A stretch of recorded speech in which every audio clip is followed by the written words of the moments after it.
Man, how are you? Man, look, so glad to be on the show with you guys, man. Y'all are getting me moving.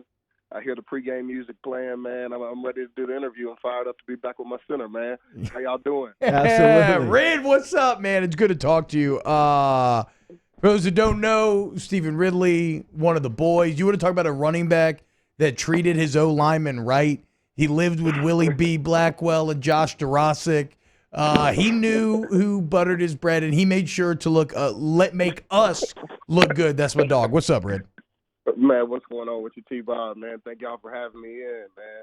Hey, It's, so I want to kind of pick your brain because, like Jordy said, man, you've been in the league for a while now, which is crazy in and of its own right. But it's one of these situations where, like you said, you're grinding, man. With the Patriots for a few years, been the Jets, Lions, Colts, finished up the Steelers last year, some Falcons in between. What's that like from your perspective?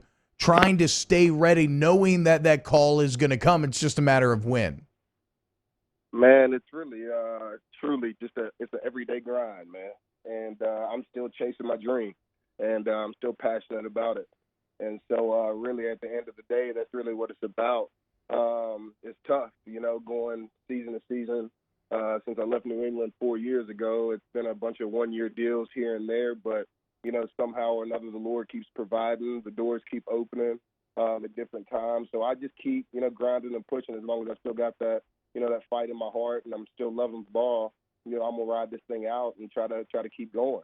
Rid the kid, Stevan Ridley, joining us here, ESPN Baton Rouge, New Orleans, and Alexandria. You've made the money. You've won the championship. What is it about the game that keeps pulling you back now? Oh man, knowing that I can still go. I mean, and just keeping it 100%. Once you go out there, I think you have to be real with yourself. We have to be honest and know that I'm going in the year 8, year 9, Wow. and Wow. there are some young guys coming in behind me. But when you go to these different locker rooms, I say that it's been a blessing and a curse because you see your competition, you see the guys that you're in the room with, and it's normally 3 or 4 other running backs in the room. I think I have to be real with myself. If I couldn't play, if I wasn't able to be a starter, if I didn't think I was as good as a backup, or maybe couldn't make it as a third string back, I would sit it down, man. Like I said, being 8 years in, there's really nothing left for me to do. I've been able to be a part of the Super Bowl. I've made some good runs on some other good teams, and been on a lot of great franchises, man. I really have.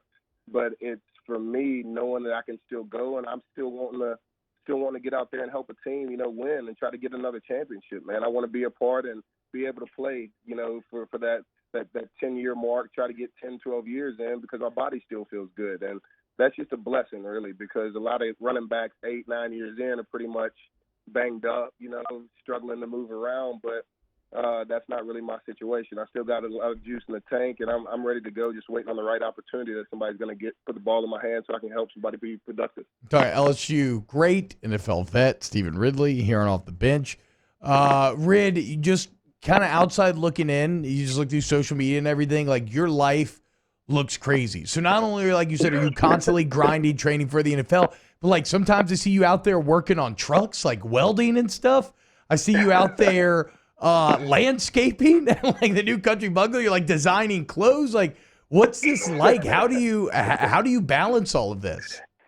Man, I've never really been a one-track guy, For me, my roots are in Natchez, Mississippi, man, and I'm a country kid at heart. I pride myself on that.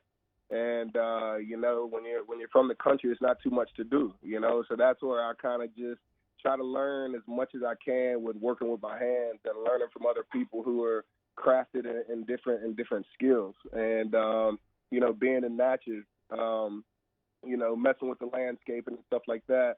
Before I went to LSU, I was me and my best friend had a lawn care business. We were cutting yards and doing things, and that was the come up for me there, my hustle and in high school and such. So I kind of have a little knack there with messing around with the landscaping and doing that deal, and then learning to weld and trying to do along those lines. I just have friends that own shops in the town and really are kind of just these country guys that know how to do those hidden traits that people use in their daily life. That I know that once the ball starts rolling, I'm gonna have to do some of these things. So I try to my deal is like, it's all money in, man. If I can save by learning to do something on my own, I'm going to give it a shot, and if I mess it up, then I can go to somebody and get them to fix it. But until that point in time comes, I'm going to try to pretty much do anything that I can when it comes to using my hands and working outside. So, football is short-lived, man. So you got to find interest in other things. I try to keep myself busy, whether it's West Coasting, being in the South, traveling overseas. I just try to stay on the move and keep my mind busy because it's a stressful time, man, not knowing if the job's going to call, when it's going to call, what it's going to be. So I just stay busy and keep my mind occupied, man. So that's why the gram's kind of everywhere too, Bob. And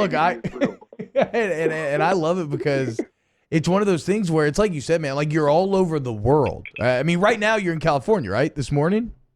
Correct. So you're all over the world, Europe, California, whatever. But is Natchez, Mississippi, like a small town, like is that your rock? Is that just kind of your happy place? Man, I can't get away from it, man. It's like it's a love-hate because there's nothing to do down there. But truth be told, Mom and Dad live 8 minutes down the street. I was one of those guys that I said if I ever made it, I'd go back to the house, I'd get me a piece of land, and hopefully find me a couple duck holes somewhere to hunt at. And I mean, at the crib, there's no better place than to have a little bit of land, and I'm around my people. So Natchez is my hub, man. I try to go back there every couple of months, see Mom and Dad, see my people, and then I get up out of there because it's a little bit too quiet. I mean, I love the sticks, but I also love the city life at the same time. But I'm everywhere, man. So Natchez is the crib, man, and that's where I think I'll end up laying my head when it's all said and done. Everybody remembers that junior season, man. 15 touchdowns. You ran for over 1,000 yards. You were the top back in the Southeastern Conference. What's your relationship like with the program these days?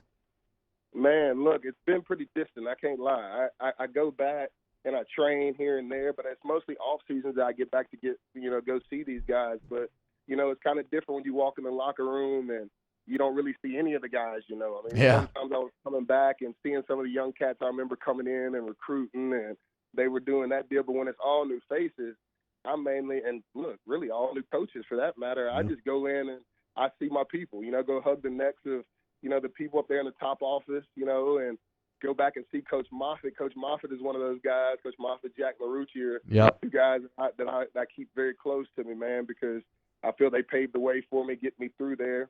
Of course, with Coach Miles, but since the coaching change and there's so many different faces, my relationship up at LSU has been kind of distant. But, it's a Tiger at heart, man. And like I said, I'm an hour down the street. So I come in at some point in time, a couple of weeks during the offseason, every offseason, and get it in with the guys. And I'll be heading back that way sometime in July, man. I'm around. Do you still run 110s? Absolutely not. No way. Hey, the truth of it is I had to get up out of there because I couldn't run them again. I feel you. Hey, man, Tom Granning, who's inside the huddle, an interactive device that allows us to interact with the listeners, is a Mississippi